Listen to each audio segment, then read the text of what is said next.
Is there an injury crisis bubbling with the Boks ahead of their test series against Ireland? That's what I want to talk about on this video. How you doing? I'm Tim. This is Egg Chasers. Thank you very much for watching. Leave your comments down below. I say an injury crisis for the test series against Ireland because, yes, South Africa are playing Wales a week on Saturday at Twickenham, but I think most people accept there's going to be some new faces tested out in that game. There's going to be some new combinations, but the Ireland test series in South Africa is going to be as intense and as big as rugby gets in 2024. It's why I'm taking the channel there. It's why a week on Monday I travel to South Africa. I'll get a bit of Craven Week in, see some of the next generation of Boks, and then, yes, that test match in Pretoria and in Durban, and I cannot wait. And if you want to follow the coverage on the channel, hit subscribe so you don't miss anything. But like I say, most importantly, get stuck in down below. Now, I do think saying an injury crisis might be over-egging the pudding a little bit, and that's because South Africa, probably more than any other nation on earth, have got incredible depth in any position that you look at. That said, Rassie Erasmus has named 9 players who are unavailable to him. And he named, in a press conference today, Stephen Kitsoff, Jean Klein, Jean-Luc Deprier. And then he said players by first name. So he said Jaden, I'm assuming that's Hendrikse, and he said Henko, which I'm assuming is Van Veek. And that's 6 names, excellent players, all of them. And in the case of the Spicy Plum, Stephen Kitsoff, absolutely someone you'd want in a matchday squad. Probably starting in your test team. But you look at it and think, South Africa can cope. Oxencha's okay. So stacked. But it's the last 3 names that Rassie Erasmus mentioned, which altogether significant, because he said Kanan Moody, out. He said Damian Willemse, out. Kurt-Lee Arendse, out. And when a journalist asked him, are you talking about out of the Wales test match? Rassie came straight back and said, no, the first test against Ireland as well, out.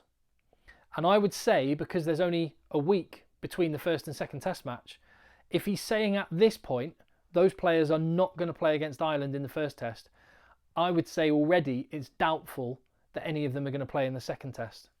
Because the injury is obviously significant enough that they know it's not going to be ready in a few weeks' time. Another week, is that going to be enough? So you could have all 3 of them out.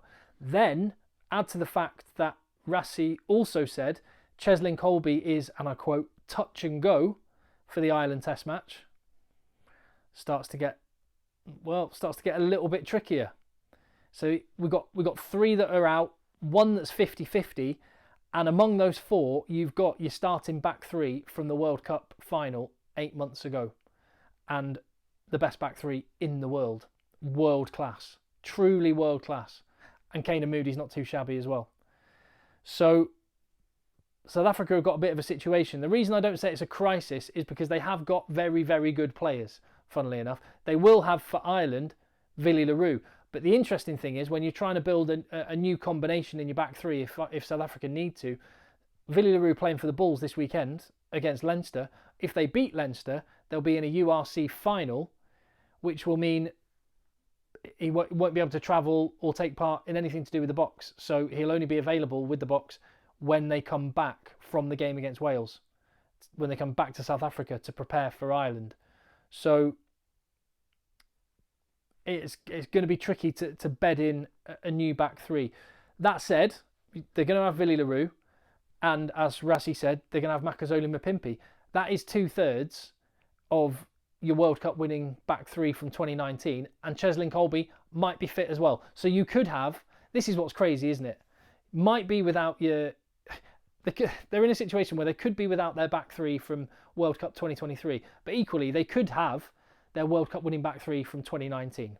Like I say, crisis, I think that would be over-egging the pudding, but definitely a situation. What's also quite interesting to look at is what Rassie talked about the other players that are available. And he named specifically in the press conference Kwan Horn and Apalele Fassi.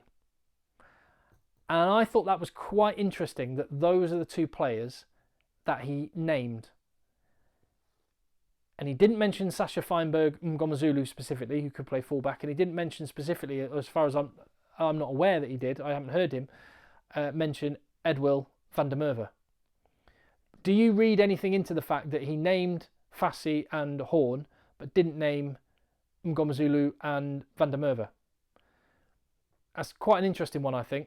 I wonder if he's just mentioning Horn and Fassi because they would be the alternatives to Villy Leroux if he's playing with the Bulls for the Wales game. Maybe that's what's going on there. But actually, I'd love to know what you think. And tell me down below in the comments, what will the Boks back three be? It will be Villy Leroux if he's available, obviously, if the others aren't. It will be Makazole Mapimpi if the others aren't available. If Colby's available, it will be him. And that looks all right to me. But then, yeah, you've got next cab off the rank. Who's the next cab off the rank?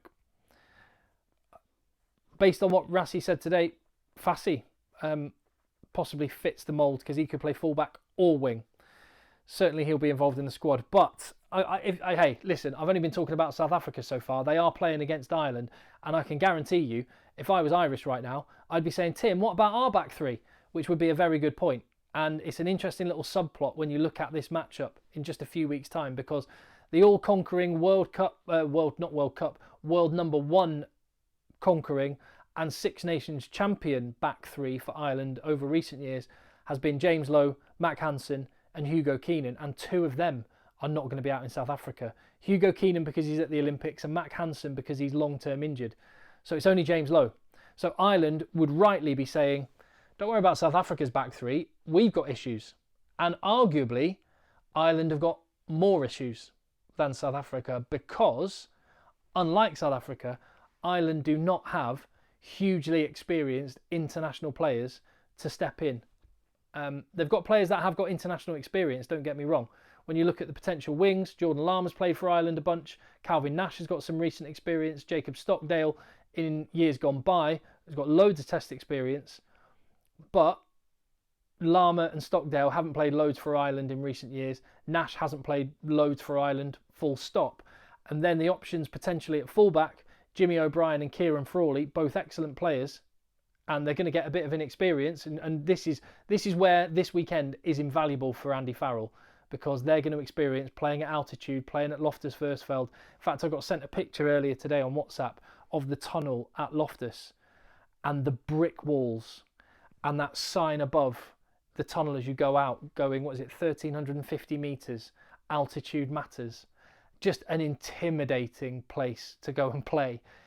These two are going to experience it this weekend. And so it won't be new to them. I mean, the crowd, when they walk out for a Springbok match, and I cannot wait to be in Pretoria for that. I'm getting goosebumps thinking about it. But nothing's going to prepare them for a test match there. But at least they're going to get familiar with the surroundings and the conditions a little bit. But they are relatively inexperienced at international level, whilst they are great players. So actually, I would say if I had to pick a head coach to be when selecting a back three right now, I think despite all of the injuries, do you know why? Honestly, I think I'd prefer to be Rassie Erasmus than Andy Farrell, because Hugo Keenan is irreplaceable for Ireland. Damien Willemse, if Villy Leroux is still around, and Villy Leroux is still a rock star of a rugby player, he is replaceable. And this is it. The Boks have got crazy levels of depth. Tell me what you think. Am I wide of the mark on that one? Or how do you see this one playing out? What do you think the back threes for both teams will be? And let me know. And by the way, if you are from Ireland or frankly anywhere around the world and you fancy coming to watch these test matches, then I would just flag up the guys at wasalapa.co.za. Now, full disclosure, I'm getting nothing for this. I just think what these guys are doing is brilliant.